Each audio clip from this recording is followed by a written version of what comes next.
Y aquí estamos, este miércoles 31 de diciembre de 2025, último día del año, últimos números del día y últimos números del año en rigor. Vamos con el primero de ellos, 600.000 los usuarios de luz que quedaron a oscuras en Moscú durante algunas horas anoche. Luego, presuntamente debido a un ataque ucraniano. Se habla de un ataque con un enjambre de drones disparado justamente desde Ucrania, y sería este ataque que habría afectado una de las subestaciones que justamente abastecen o que forman parte de el circuito de la red de electricidad de la capital rusa. Habría sido afectada por un dron, y es como consecuencia de eso que quedaron 600.000 personas sin luz durante cerca de 4 horas. Claro, esto va de la mano también de la denuncia que hizo 24 horas antes, había hecho 24 horas antes Rusia, acerca de un supuesto ataque con 91 drones que había venido de Ucrania y que buscaba atacar la residencia oficial de Vladimir Putin en Novgorod, allí a algunos 400 kilómetros aproximadamente de Moscú y del Kremlin. Esto, que como sabemos, fue desmentido por Ucrania, lo cual genera también dudas respecto de si esto efectivamente fue un ataque ucraniano o hubo otra cosa detrás. Lo cierto es que son señales que hablan de un 2025 que tuvo varios momentos en los que se creyó que era posible llegar a una salida pacífica, a un acuerdo entre Rusia y Ucrania que pusiera fin a la guerra, y me parece que es un buen resumen de cómo este 2025 termina sin que esté tan cerca la posibilidad de un acuerdo, entre otras cosas porque Rusia está cada vez más cómoda con la guerra, y entre otras cosas porque la sensación que tiene Putin es que lo único que le interesa es si el acuerdo es una capitulación por parte de Ucrania. Hoy Zelensky todavía no está convencido, por eso me parece que las negociaciones se van a prolongar durante buena parte de 2026, de modo que se va a llegar a 4 años de guerra en febrero. Nos vamos al segundo número del día. 4.18 billones, 4.18 millones de dólares el PBI que alcanzó la India, que de esta forma se convierte en la cuarta economía del mundo. Es impresionante cómo la India ha venido creciendo en los últimos 20 años, como de ser un país que estaba fuera del eje de la gran discusión de las potencias, y es hoy una potencia ineludible, que se sienta ya a través de su todopoderoso primer ministro Narendra Modi en las grandes mesas donde se toman las grandes decisiones, porque es la mayor potencia demográfica del planeta, es el país con más habitantes, con 1.400 millones, porque es una potencia nuclear también, ha desarrollado desde hace ya muchos años armas nucleares, porque ya es una competencia espacial, porque llegó al espacio y también tiene todo un desarrollo en ese punto, y porque a nivel económico, si bien si no miráramos por habitante, es decir, PIB per cápita, seguiría siendo un país en vías de desarrollo. Bueno, una economía que viene creciendo con 1.400 millones de personas de mano de obra termina convirtiéndose en una potencia económica, y esto es lo que explica este gráfico que queda así para el final de este 2025, comienzo de 2026. Estados Unidos, que a pesar de lo que pronosticaban muchos hace 20 años, 10 años, 5 años, sigue siendo la primera potencia mundial con un PBI de 30 billones, 30 billones 507. Segundo lugar, China con 19 billones. Cuarto lugar, Alemania con 4 billones. Y ya esto te marca que con el estancamiento absoluto de la economía alemana ya desde hace por lo menos 3 años, India no va a tardar nada. Probablemente ya el año que viene tengamos que hablar de la economía india como la tercera economía del mundo. Y si no es el año que viene, será el otro o el otro. Es cuestión de el cortísimo plazo que India sobrepase a Alemania. Lo impactante es que hace 10 años India ni siquiera entraba en el top 10. Hace 10 años la India ni siquiera entraba en el top 10. ¿A quién desplazó? Bueno, a Japón, que obviamente está estancado desde hace muchos años, también ahí redondeando los 4 billones. Y después Reino Unido, en franca caída, Francia también en franca caída con 3 billones, Italia con 2 billones, Canadá con 2.2 billones y Brasil cerrando este top 10 allí con 2.1 billones. Brasil con bastantes más perspectivas de crecimiento que Canadá, que Italia, que Francia y probablemente que Reino Unido. Así que va seguramente a seguir subiendo en esa tabla. Es realmente notorio cómo India se está convirtiendo cada vez más en una de las principales potencias del mundo.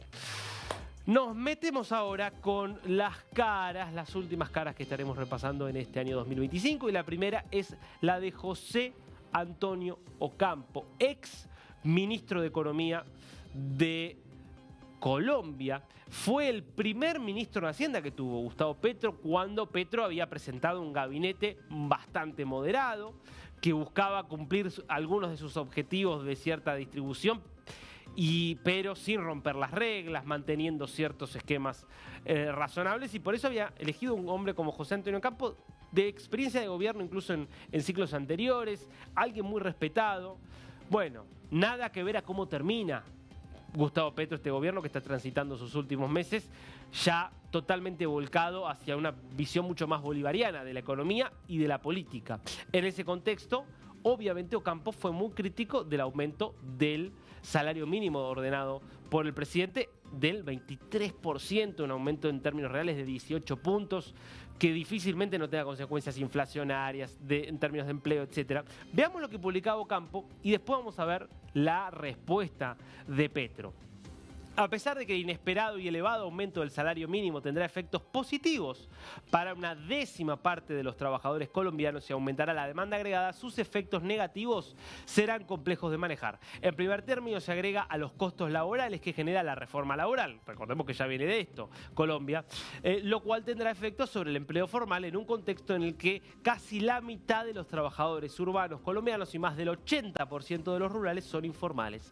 A través de los aumentos de costos laborales se verán afectadas todas las empresas, pero especialmente las micro y pequeñas. La inflación aumentará directamente por el amplio grupo de bienes y servicios que están indexados al salario mínimo y por los aumentos de costos de producción, incluyendo en ambos casos componentes de la canasta familiar. Esto podría obligar al Banco de la República a aumentar las tasas de interés para controlar la inflación y habrá aumentos adicionales sobre los ya elevados gastos públicos, incluyendo el costo de las pensiones. El gobierno debe explicar públicamente cómo va a manejar estos efectos.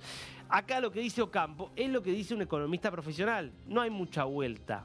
Cualquier economista más o menos razonable te va a decir eso. Si vos aumentás el salario mínimo casi 20 puntos por encima de la inflación sin que haya visto un salto en la productividad, que es la única forma para aumentar los sueldos de forma sostenible, porque obviamente es antipático ponerse en el lugar de alguien que critica un aumento de sueldo. Pero lo que hay que entender es que el sueldo es parte de lo que agrega valor de las empresas. Por supuesto, los trabajadores son los que permiten que las empresas creen valor. Ahora, para la ecuación de que un negocio cierre es parte del costo.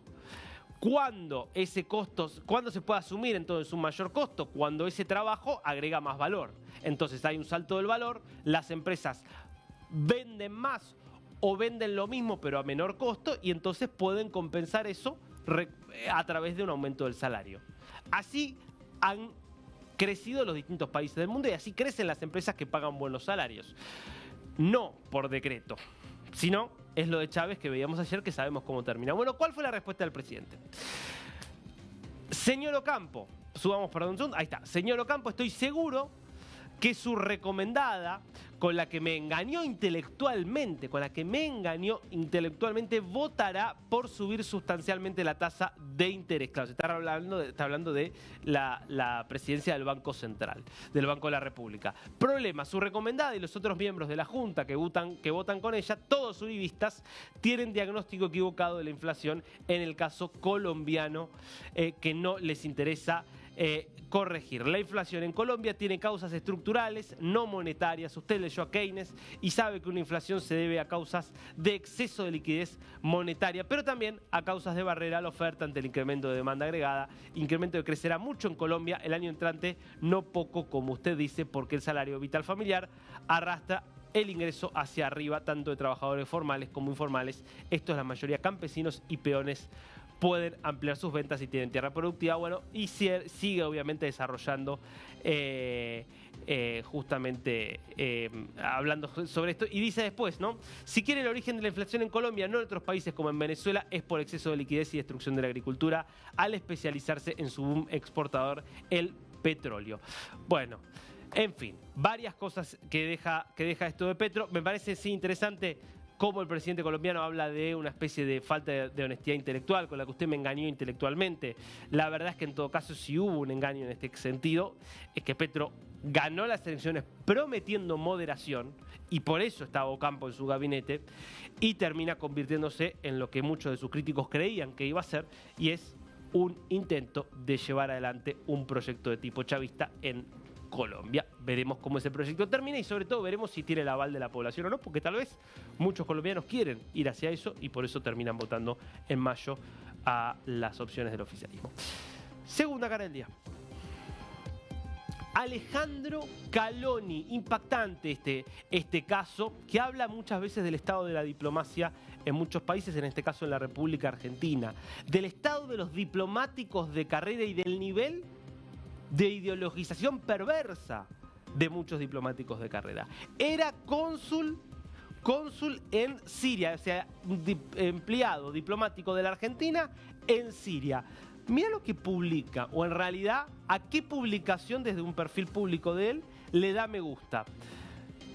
¿Qué has pedido por Navidad? Yo, el iPhone 17 Pro Max, dice alguien, ¿no?